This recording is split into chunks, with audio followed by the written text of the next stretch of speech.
Ito na guys, tumambad. Bakit mayroong nakabalat? Nakabalat yung isang linya ng kapasitor. Yan ano na siya. And then tampered na. Yan nakarekta na yung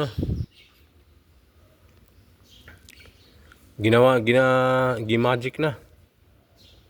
Tampered, ito yung tinatawag na tampered na guys, yung papunta sa switch, yan tapos yung papunta sa kapasitor, yan pinag-isa, yan ibig sabihin ginawa na to, may nagmagic na,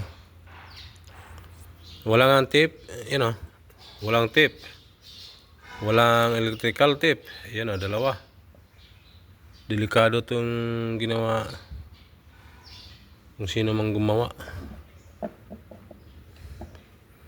Tapos sira na yung niya.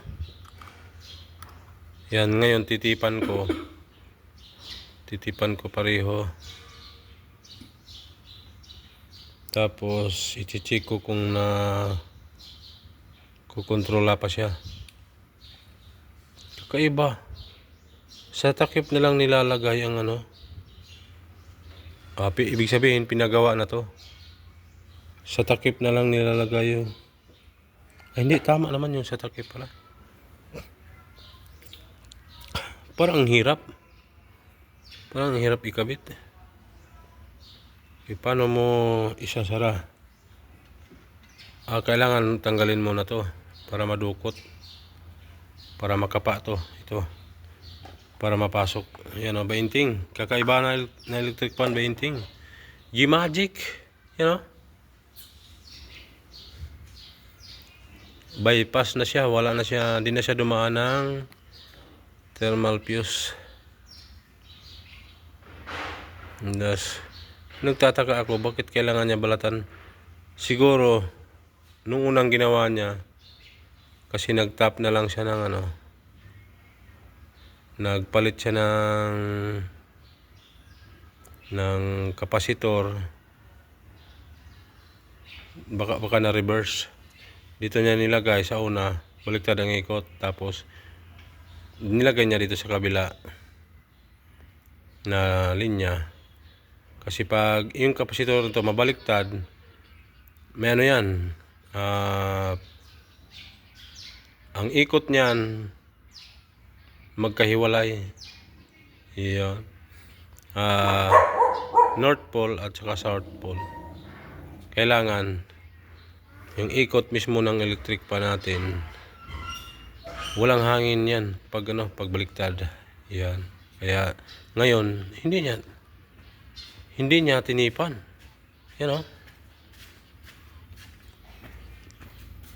Yun lang, tinang mo doon, hindi tinipan. Dalawa. Delikado pag dumikit dito, pag magpalit ka dito, tapos nakasaksak, pwede ka mag-ground. Yan. Pag ito dumikit ito sa bakal, may balat. Ay siya. Ngayon ay lalagyan natin ng electrical tape. Sa gayon ay safety na. Ito na guys, gumana na. Parang eroplano. Yan, nilagyan ko na ng tape. Tapos pinalitan ko ng kapasitor. Yan, ipakita ko sa inyo yung kapasitor.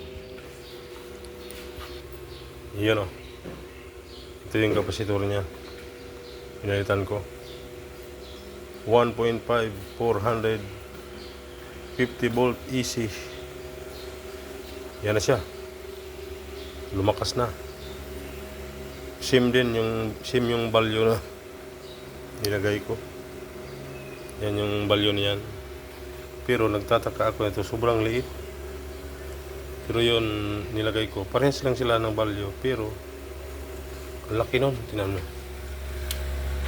Yan yung nilagay ko. Kitang kita.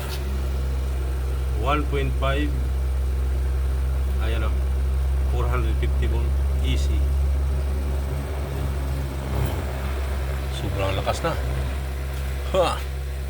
Ha! Ang ganda pa to kaysa magpapaypay ka.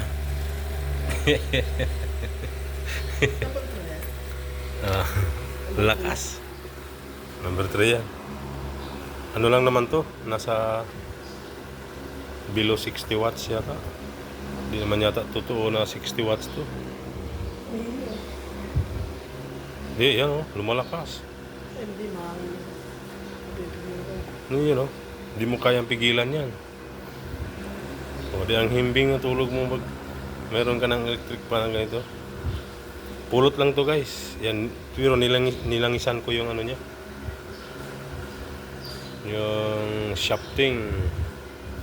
Iyo. Hanggang dito na lang guys. Ay, madali lang naman to yung symbol. Iba yung ginamit ko na ilisi. Yan. Ano to, pakita ko sa inyo yung original na nakakabit dyan. Iyo, no? Hirap siya dito. Mabigat kasi. Yan. Kaya ang nilagay ko, tingnan niyo guys. You know, banana type pa rin. You know, landing na. You know. Oh, kasiyang-kasiya. Banana type. Ayan, 20. Gumana na 20. You know.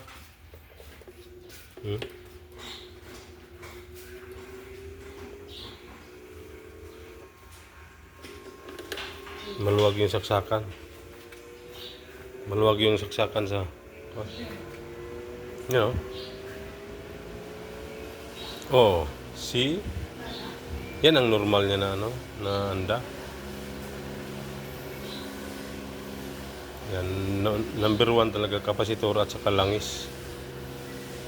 Yung ano, yung kasi kinalawang. Niliha ko yung ano, loob. Pati yung lagayan ng ano, hirap lagyan ng ilisi.